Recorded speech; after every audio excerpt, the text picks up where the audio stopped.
Thiruvananthapuram central മണ്ഡലം LDF ഏറ്റവും ഒടുവിൽ സ്ഥാനാർത്ഥിയെ കണ്ടെത്തിയ മണ്ഡലമാണ് തിരുവനന്തപുരം സെൻട്രൽ. അതെ, ഈ ഘടകകക്ഷി ആയ ആന്റണി രാജുവിന് മത്സരിക്കാൻ കഴിയാത്ത, ഘടകകക്ഷി നേതാവിന് മത്സരിക്കാൻ കഴിയാത്ത സാഹചര്യത്തിലാണ് സുധീർ കരമന ജനാർദ്ദനൻ നായരുടെ മകൻ സിനിമാ താരം സുധീർ കരമനയെ ഏറ്റവും അവസാനം കൊണ്ടുവന്ന് സ്ഥാനാർത്ഥിയാക്കിയതാണ്. CP ജോണാണ് UDFന്റെ സ്ഥാനാർത്ഥി. അതുപോലെ കരമന ജയൻ BJP സ്ഥാനാർത്ഥി അവിടെ മത്സരിക്കുന്നു. തിരുവനന്തപുരം നഗര ഹൃദയം ഇരിക്കുന്ന നമ്മുടെ മാതൃഭൂമി ഓഫീസൊക്കെ ഇരിക്കുന്ന തിരുവനന്തപുരം മണ്ഡലത്തിൽ ആരാണ് മുമ്പിൽ? സുധീർ കരമനയോ CP ജോണോ കരമന ജയനോ? LDFന്റെ സിറ്റിംഗ് മണ്ഡലമാണ്. LDFന്റെ മറ്റൊരു സിറ്റിംഗ് മണ്ഡലം കുന്നത്തൂർ പോലെ LDFന്റെ ഒരു സിറ്റിംഗ് മണ്ഡലമാണ്. എന്ത് സംഭവിക്കും? വരട്ടെ സ്ക്രീനിൽ. അട്ടിമറിയാണോ തിരുവനന്തപുരത്ത്? അതെ, CP ജോൺ 38.47, 4.57 മുൻതൂക്കമാണ് അവിടെ UDFനുള്ളത്. 27.63 നിൽക്കുകയാണ് BJP. 33.9 അവിടെ LDF ചുരുങ്ങുന്നു. CP ജോൺ ഇപ്പോൾ നിലവിൽ മുന്നിലാണ് എന്നുള്ളതാണ് അഭിപ്രായ സർവേയുടെ ട്രെൻഡ്. ഈ ട്രെൻഡ് അനുസരിച്ച് 38.47, 33.9 എന്നുള്ളതാണ് കരമന സുധീർ അവസാനമാണ് വന്നതെങ്കിലും അദ്ദേഹത്തിന്റെ ഇടപെടൽ, ഒരു സ്ഥാനാർത്ഥി എന്നുള്ള രീതിയിലുള്ള ഓട്ടം, അതുപോലെ അദ്ദേഹത്തിന്റെ ബോഡി ലാംഗ്വേജ്, എപ്പോഴും ഒരു കോൺഫിഡൻസ് അദ്ദേഹം നിലനിർത്തുന്നുണ്ട്. ഇതിപ്പോൾ 4% അല്പം കൂടെ ഉള്ള ശതമാനത്തിന്റെ വ്യത്യാസത്തിലാണ് CP ജോൺ.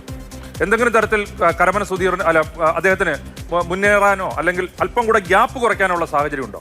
അത് BJP പിടിക്കുന്ന വോട്ടിനെ ഡിപ്പെൻഡ് ചെയ്തിരിക്കും. BJP ഇവിടെ ഒരു ഡിസൈഡിങ് ഫാക്ടറാണ് ഈ മണ്ഡലത്തിൽ. എനിക്ക് തോന്നുന്നു BJP വോട്ട് വർദ്ധിപ്പിക്കുന്നുണ്ട്, മുൻ വർഷത്തെക്കാളും കുറച്ചും കൂടി വോട്ട് വർദ്ധിപ്പിക്കുന്നുണ്ടെന്ന് എനിക്ക് തോന്നുന്നു തെരഞ്ഞെടുപ്പുകളിൽ. ഒപ്പം തന്നെ CP ജോണിന് ഒരു വ്യക്തമായ സ്വാധീനം, കുറച്ചുകൂടി ആളുകൾക്ക് പരിചയമുണ്ട്. ജയിച്ചാൽ മന്ത്രി, UDF അധികാരത്തിൽ വന്നാൽ ഒരു മന്ത്രി. എനിക്ക് തോന്നുന്നു വളരെ ഭാഗ്യം ചെയ്ത മണ്ഡലങ്ങളൊന്നാണ് തിരുവനന്തപുരം.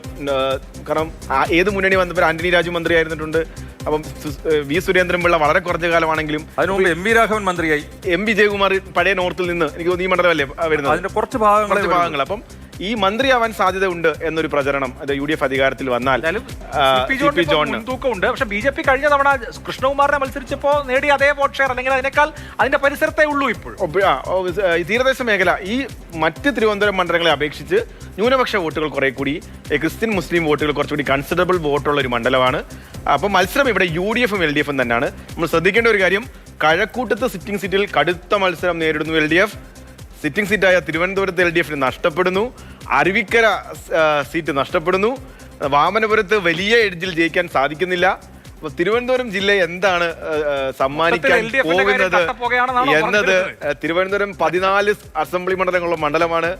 ആര് ഭരിക്കണമെന്ന് കൃത്യമായി ഡിസൈഡ് ചെയ്യുന്നൊരു മണ്ഡലം കൂടിയാണ്. അല്ല, ഇപ്പൊ മലബാറിൽ UDFന് അനുകൂലമായിട്ട് ന്യൂനപക്ഷ വോട്ടുകളൊക്കെ വരികയൊക്കെ ചെയ്താൽ തെക്കോട്ട് വരുമ്പോൾ തിരുവനന്തപുരം, കൊല്ലം ജില്ലകളിലാണ് ഭരണം നിലനിർത്തണമെങ്കിൽ ഇടതുപക്ഷം കൂടുതൽ ഒരു പ്രതീക്ഷ അർപ്പിക്കുന്നത്.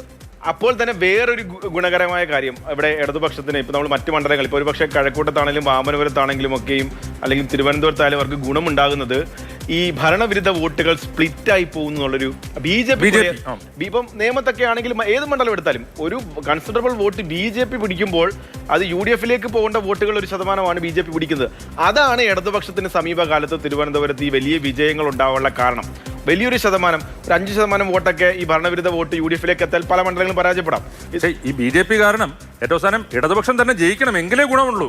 അവിടെ BJP കാരണം UDF ആണ് ജയിക്കുന്നതെങ്കിൽ ഈ ഭരണവിരുദ്ധ വികാരം കൊണ്ട് വോട്ട് ഭിന്നിച്ചു പോകുന്നതുകൊണ്ടുള്ള ഗുണം കിട്ടില്ല. അതെ, നിലവിലിപ്പം ഈ പറഞ്ഞ വോട്ട് ഭിന്നിച്ചു പോകുന്ന ഗുണം ഉണ്ടാവില്ല. പക്ഷേ തിരുവനന്തപുരം പോലുള്ള മണ്ഡലങ്ങളിൽ അതിനെ മറികടക്കാൻ UDFന് സാധിക്കുന്നുണ്ട്.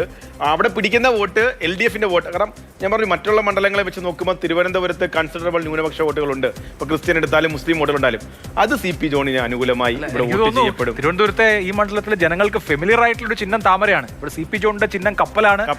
ക്യാമറയാണ് സുധീർ കരമനയുടെ ചിഹ്നം. താമരയിലാണ് കരമന ജയൻ മത്സരിക്കുന്നത്. 4.57% മുൻതൂക്കമുണ്ട്.